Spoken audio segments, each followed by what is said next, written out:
8:08's the time. 38 degrees, AM 650, KGAB Radio. My name is Glenn Woods. Sitting in the studio with me, Cassie. Got it right?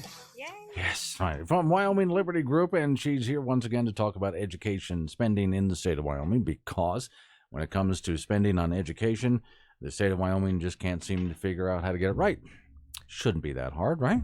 It shouldn't be, Glenn. Okay. So you were working on a white paper last time we were talking to you. How's that coming along? It's coming along really well. Actually, we're going to release it in chapters. So the first chapter is coming out probably either this week or next week, and it's going to be on that constitutional equal access issue that we talked about last time. Okay. Can you go real quick here? Because I'm curious about this now. Let's go through the different chapters and that you laid out and how this is going to be formatted. Yeah, let me actually just pull it up. Okay, because it's interesting. You, in your thought process, you would have to take a look at a progression for people to understand what's going on point by point. So we start off with a chapter on making sure everybody has access, which last week we were talking about how the state of Wyoming is the Constitution's a little ambiguous about that. So we don't exactly know. Okay, what's a reasonable amount? Okay, you found it? I did. You did. Okay. Chapters are laid out. See, I kind of threw her on that one there. Okay. Tossed her a curveball. Here we go. Excuse me. Chapter 1 is going to be what the Campbell case has taught us about equal protection, the Constitution, and access to education. Okay. Which is what we were talking about last night, or not last night, last time, Glenn. And something I heard this week in court really struck me. Judge Sharp said, some kids get to start on third base in life. And, you know, he wasn't talking about it in the context of school choice, obviously, but it really got me to thinking that's true. And school choice is more than just, you know, do we have private schools? Do we have charter schools? It's the question of, is there a systemic problem in getting all of these kids to have these options available to them? Right. Because if that child isn't on third base, if that child's parents aren't able to provide that to them, is that child just going to be stuck on first? You know, so that really got me to thinking. So chapter 1 is going to be about that. Okay. Now, and that brings up to mind, if you remember, what's the name of the town where they spent like $100,000 because there's one kid way out in the middle of nowhere. And you can say that kid doesn't have the opportunity. But my thought is, but then again, his parents sort of create those opportunities. They don't have to be there. I understand there's work there, but there's other places they can be to make sure their kid has an education. Well, I mean, I guess I would differentiate a little bit from you, Glenn, only because I grew up in a town called Long Pine, Nebraska, with about 150 people, and I had to drive quite a bit to get to a public school, and even then it was very small and not that great, and I went into college not prepared at all. So I think that what we really need to do is start looking at more diverse modules. If you look at Utah, we had a speaker come in this last year that really talked about the school she started, and she had basically a hub located in a town, okay? And these kids out in rural areas working on farms or ranches or mechanics, they all knew that that's what they wanted to be when they grew up. Right. They didn't want to be sitting in history class. Do they need those basics? Yes. But should they be preparing vocationally for the next step in their life? Should they be getting to third base so that they can run home? And that's what that was designed to do. Now, these students would have home study packages, they would be online, homeschool tutors, all those sorts of things. And then they could come into town to the hub however often they needed, whether that be once a week, once a month, every 6 months, to get additional help, to get college credits, to have someone there, you know, a guidance counselor or something like that for those resources, but still to be able to have what you need where you need it, I think is essential. Technology, then, in other words, gives us all sorts of answers to these problems. Okay, yes, now, other chapters in the upcoming white paper. And you'll have to excuse me, I'm a little sick. Chapter 2, the truth about education choice helping kids with special needs, which is huge, Glenn. I mean, if you look at the states, Wyoming is behind the times for this. And I think that it's really problematic because when I've been digging into the case law, even though the legislature has to fund education, the Supreme Court has interpreted the constitutional requirement to say it doesn't have to be a dollar for dollar exchange on the actual costs. So if you take these high-risk students that require special programs, or if you take special needs students who require special programs, these school districts are not getting the money to pay for these services. And that's a problem for the school districts. Well, then you could make the argument that there are young people who are extraordinary and they're going to go places. They're just hyper intelligent.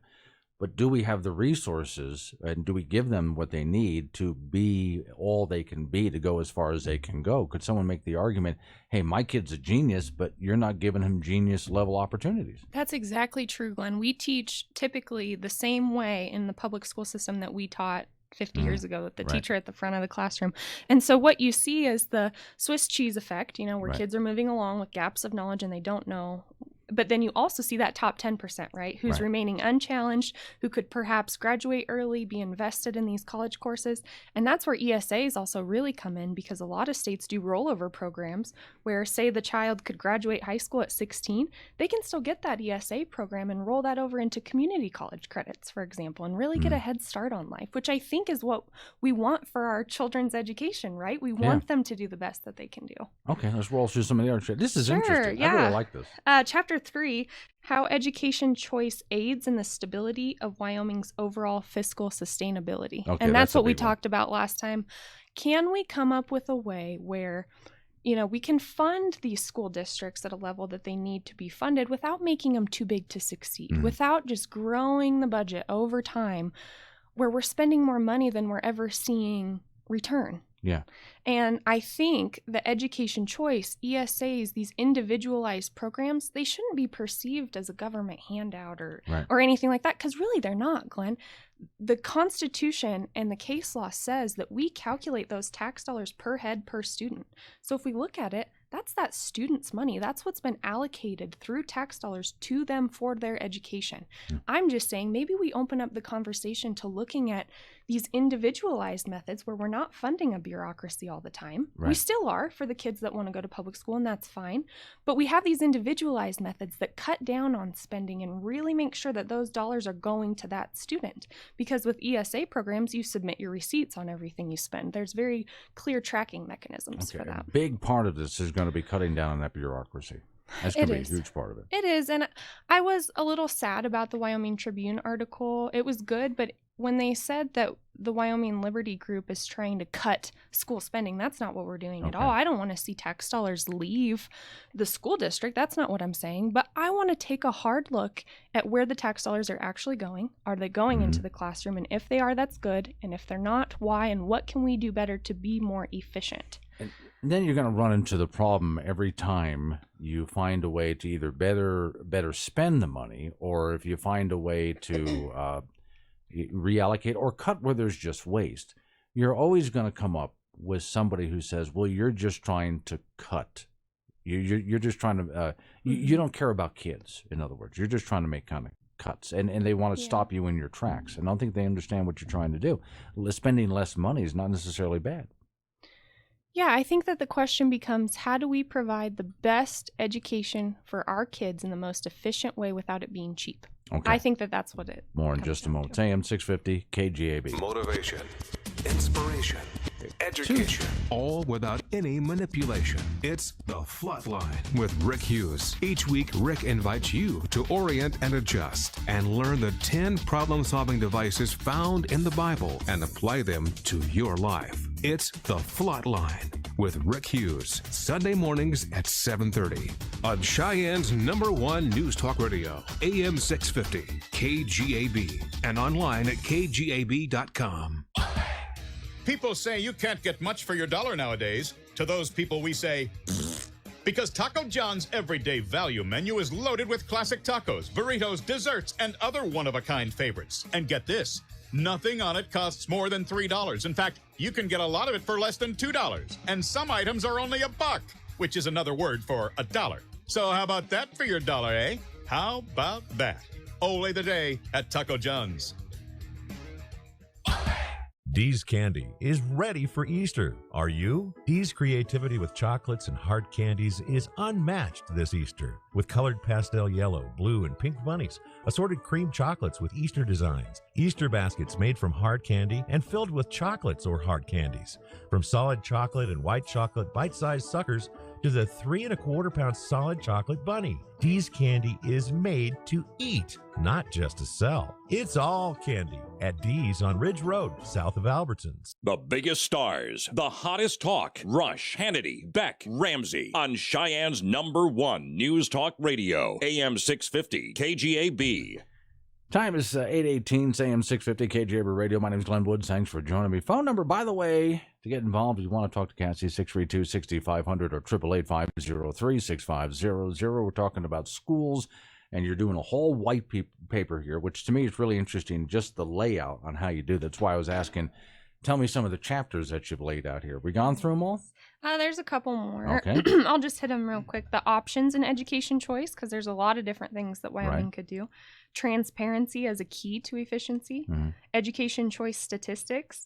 Safety and secularism as an education choice prompt. A lot of parents, we're finding out, have a lot of problems with what's being taught and how it's being taught in the public schools. And that's a nationwide thing. That's not just Wyoming. Okay. There was an interesting conversation. A very nice lady calls this program on occasion. And she was upset because she said, well, there's a lot of leftist indoctrination. And I said, well, okay, correct, there is. And she said, instead, we should bring back the 10 Commandments and prayer. So wait a second now. Aren't you doing exactly what you're accusing the left of doing? Wouldn't it be better if we're talking about a public school where we just leave all of that out and just keep it as generic as possible? That's a heavy question, Glenn. What I can tell you it's what is we do here. I have heard stories from parents who have varying experiences, and those experiences include gender identity issues, bathroom issues, bullying by teachers in some cases. And again, this is not just Wyoming specific. This is a nationwide prompt that has driven school choice in other places. So. Okay. Grab the headphones here because here come the calls. This is Glenn who's on the phone with us. Good morning, Glenn, and good morning to your guest. This is Maureen from Cheyenne. Yes, ma'am. Something that you said, and maybe I misunderstood what you meant, was talking about someone who is a farmer, a kid who knows that he wants to be a farmer, and does he really want to be sitting there studying history?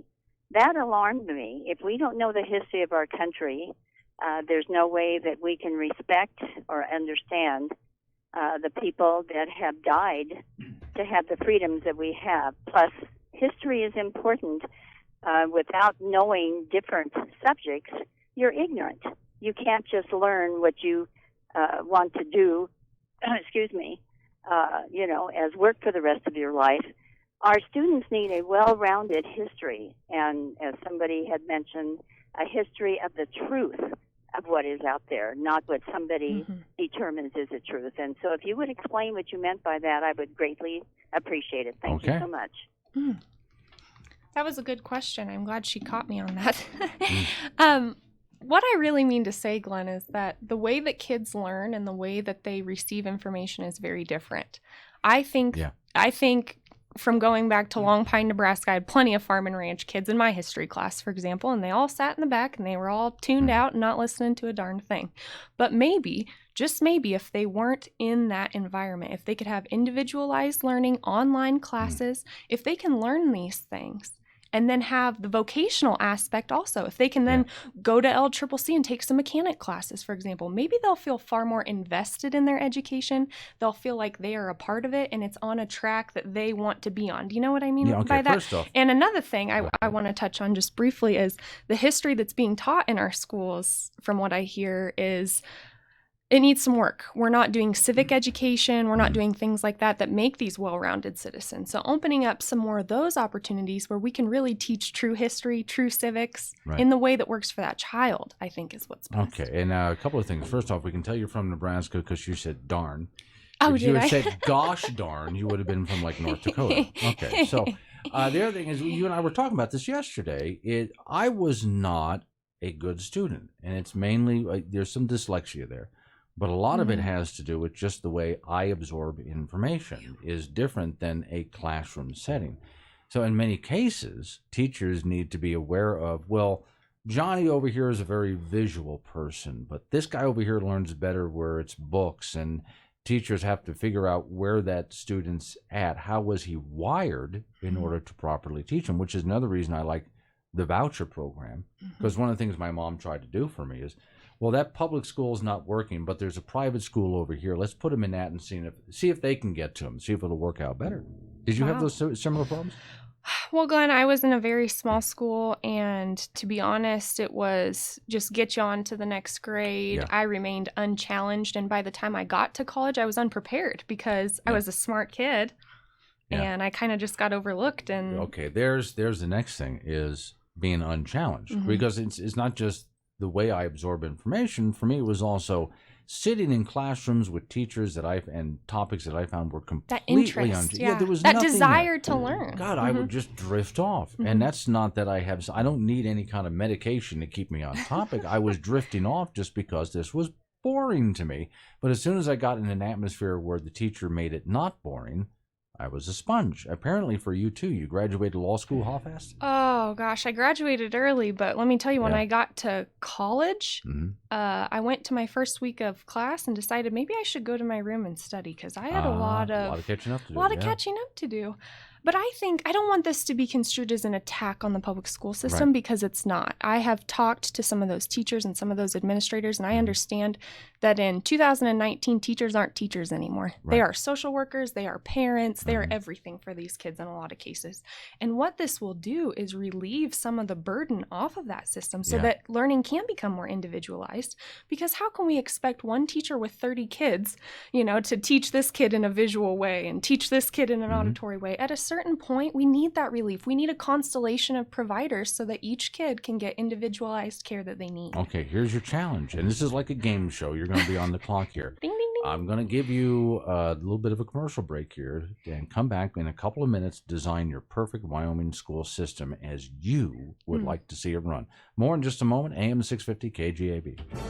Cheyenne Symphony Orchestra presents Flamenco Flair, a celebration of Hispanic music and culture with renowned classical guitarist Nicolo Spera. Join CSO at the Civic Center April 27th at 7:30 p.m. to hear music from Bizet, Rodrigo, Marquez, and more. Come early to enjoy performances from folkloric dancers and to be entertained by Mariachi 307 during intermission. Tickets for this performance are on sale now at CheyenneSymphony.org. At Menards, nobody beats our prices, so you can save big money on everything you need to update your bathroom. The Orchestra Freestanding Bathtub by Max offers a sleek and minimalist design, just $719.99. Or choose a U-Tile Cocoon Tub Shower Wall Kit. It has the look and feel of real tile. Available in 5 designs, it's $1188.99. Plus, a Menards gift card is perfect for Mother's Day. Stop in and save big money through April 21st during Menards Easter Sale. Save big money at Menards.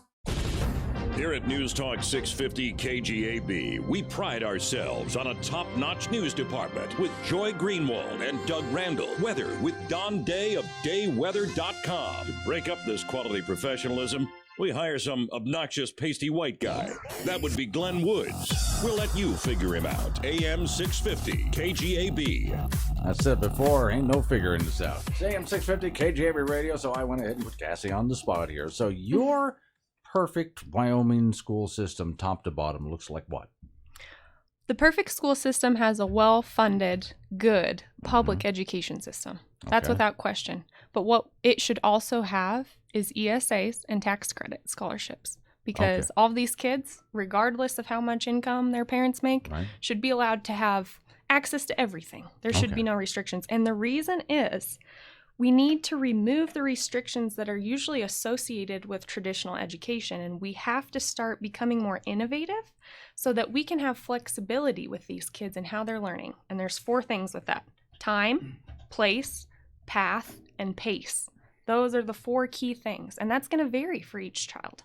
Okay, so does that include, like I keep advocating, I want a voucher for my kid so I can take him to where I think is best? Yeah. Okay. That's exactly what that means. And the other great thing about that is it really involves the parents. I mean, if you can send your kid to public school without any responsibility, there's just not that parent involvement. We're seeing, even with these lower economic families, that once they get the vouchers and are able to partake in the choice for their child, they're far more invested than if they have no choice at all. Well, I think one of the arguments you'll have to make then for people over at the Wyoming Tribune-Eagle is, so let's say parents take their kid out of the public school with a voucher.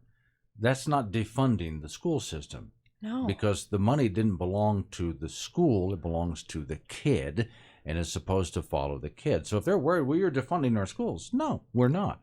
And that argument falls flat on its face because you cannot say then that you're funding a student, you're funding a system. Yeah. And if you look at the case law, it's very clear that the Wyoming Supreme Court has divvied it out per student. Yeah. Okay. So there's no so question. then Could you say that despite the Wyoming Supreme Court decision, that what we've ended up doing is not funding the student, but funding the bureaucracy? I think that we're seeing a shift where it's just expected that we keep funding. And so that's where I come from. I don't want to get in the nitty gritty, how's Natrona County spending its tax dollars?